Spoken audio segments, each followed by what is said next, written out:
이에 여호와께서 그 아침부터 정하신 때까지 전염병을 이스라엘에게 내리시니 단에서부터 브엘세바까지 백성이 죽은 자가 7만 명이라. 천사가 예루살렘을 향하여 그의 손을 들어 멸하려 하더니 여호와께서 이 재앙 내리심을 뉘우치사 백성을 멸하는 천사에게 이르시되 족하다. 이제는 내 손을 거두라 하시니 여호와의 사자가 여부수 사람 아라우나의 타작마당 곁에 있는지라. 다윗이 백성을 치는 천사를 보고 곧 여호와께 아뢰어 이르되 나는 범죄하였고 악을 행하였거니와 이 양무리는 무엇을 행하였나이까. 청하건대 주의 손으로 나와 내 아버지의 집을 치소서 하니라. 이날에 갓이 다윗에게 이르러 그에게 아뢰되 올라가서 여부스 사람 아라우나의 타작마당에서 여호와를 위하여 제단을 쌓으소서 하매 다윗이 여호와께서 명령하신 바 갓의 말대로 올라가니라.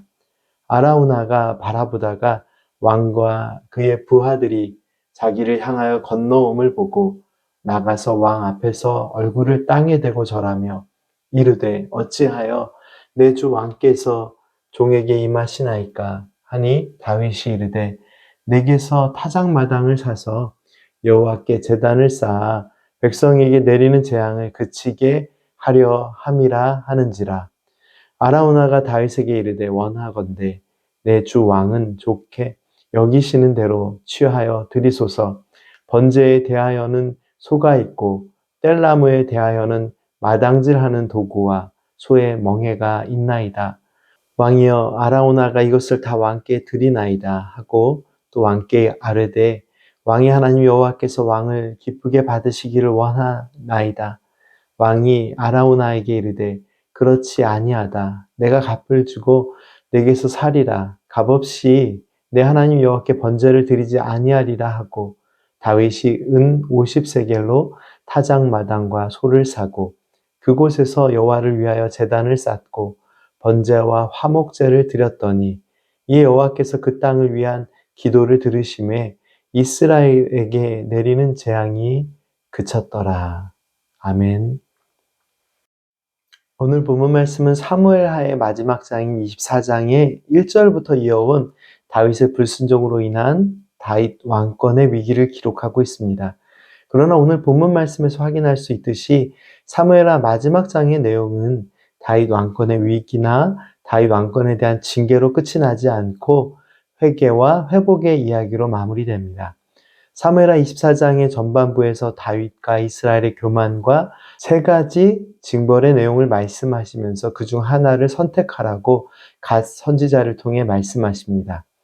세 가지 징벌은 7년간 기근이 임하거나 왕이 원수에게 석 달 동안 쫓겨 도망하는 상황이 되거나 아니면 사흘 동안 전염병이 이스라엘 땅에 내리는 것인데 다윗은 그 중에서 전염병이라는 징계를 선택합니다. 그리고 그 징벌에 대한 결과는 단에서 브엘세바까지 이스라엘 온 땅에 임한 전염병으로 인해서 7만 명이나 되는 사람들이 죽음을 맞이하는 결과였습니다. 그러나 그 재앙이 깊어져 가는 순간 하나님께서는 긍휼하심으로 그 재앙을 멈추게 하십니다. 만약에 하나님께서 멈추게 하지 않으셨다면 더 많은, 정말로 수도 없이 많은 사람이 죽음을 맞이했겠죠. 16절 말씀에 재앙을 내리는 천사를 향하여 족하다. 이제는 그 손을 거두라고 말씀하십니다. 그리고 17절 말씀에는 다윗의 회개의 기도가 이어집니다. 다윗의 회개의 기도는 자신의 죄악에 대한 고백이 중심이 됩니다. 다윗 자신의 죄악으로 인한 죄악이기 때문에 이스라엘 백성의 죄가 아닙니다. 자신과 자신의 집안에게 그 재앙을 내려 주십시오. 그렇게 이스라엘 백성들을 지켜주시기를 기도합니다. 사실 다윗이 여호와께서 내려주시는 재앙들 중에서 자신이 원수들의 손으로부터 도망쳐야 하는 상황을 만약에 선택했다면 이렇게 많은 백성들이 죽음을 맞이하는 위험은 벗어날 수 있었을 것입니다. 다윗은 온 이스라엘 지역에 내릴 전염병을 선택했고 그 결과는 참혹했습니다. 만일 여호와께서 긍휼하심으로 그 징벌을 멈추지 않으셨다면 훨씬 더 많은 백성들이 죽음을 맞이할 수 있었던 것이 이 전염병의 위력입니다. 뒤늦게 다윗은 백성들을 향한 재앙의 선택이 잘못된 선택임을 인정합니다. 이 장면을 통해서 하나님께서 세우신 지도자의 그런 어떤 삶 가운데 무엇이 중요한지를 다시 한번 확인할 수 있습니다. 하나님께서 세우신 뜻을 따라 겸손함으로 하나님만 의지하는 것. 만약 그랬다면 이러한 재앙이 임할 이유도 없었을 것이고, 또한 재앙을 선택할 때도 자신의 죄에 대한 책임을 먼저 인정했다면 또 많은 백성들의 생명을 지켰을 것입니다. 다윗은 선지자 갓의 조언을 따라 아라우나의 타작마당에서 여호와 하나님께 제단을 쌓고 엎드려 그 재앙을 멈추어 주시기를 기도하고 번제와 화목제를 드립니다. 사무엘 하의 말씀은 다윗이 하나님의 제단을 쌓고 번제와 화목제를 드리고 하나님께서 그 기도를 들으시고 이스라엘에게 내리시는 그 재앙이 그쳤다라는 이야기로 끝이 납니다.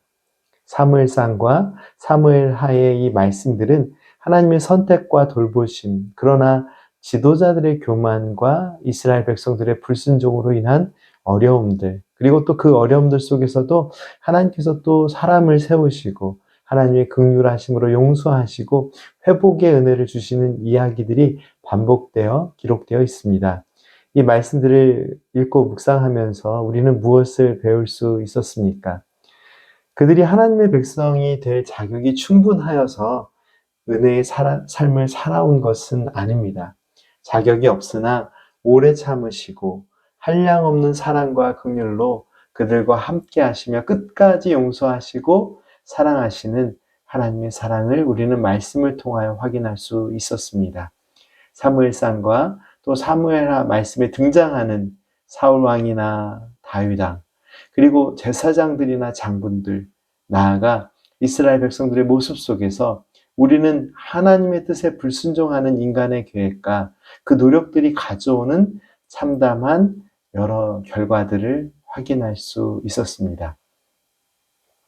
이 사무엘상 그리고 사무엘하 이 마지막 절 말씀을 읽으면서 우리는 하나님께서 이 이스라엘 백성들과 지도자들의 불순종 속에서도 진노와 징벌의 역사가 아닌 긍휼과 회복의 역사로 이 말씀이 끝나도록 이끄셨음을 확인할 수 있습니다.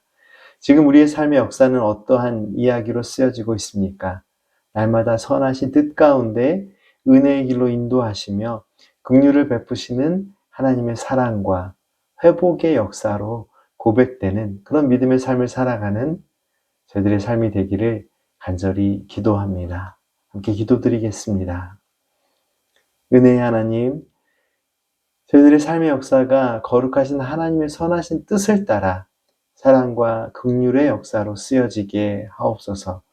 하나님의 뜻을 의지하오며 주님만 바라보는 믿음의 삶을 살아가는 참된 믿음의 삶의 기록이 되게 하옵소서. 예수님의 이름으로 기도드립니다. 아멘.